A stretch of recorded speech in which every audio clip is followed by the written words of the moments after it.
Oman উপসাগরে তুস্কা নামের একটি ইরানের পতাকাবাহী কার্গো জাহাজে হামলা চালিয়ে সেটি জব্দ করার কথা নিশ্চিত করেছে যুক্তরাষ্ট্র ও ইরান।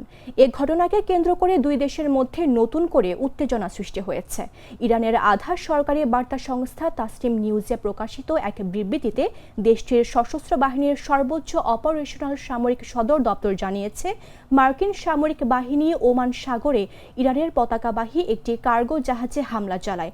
বিবৃতিতে এ ঘটনাকে সশস্ত্র জলদস্যুতা আখ্যা দিয়ে বলা হয়, মার্কিন বাহিনী গুলি চালিয়ে জাহাজটির নেভিগেশন ব্যবস্থা অচল করে দেয় এবং মেরিন সেনা মোতায়েন করে সেটি জব্দ করে।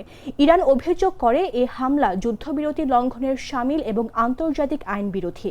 একই সঙ্গে সতর্ক করে বলা হয়েছে, ইসলামী প্রজাতন্ত্র ইরানের সশস্ত্র বাহিনী এ ঘটনায় শিগগির উপযুক্ত জবাব দেবে।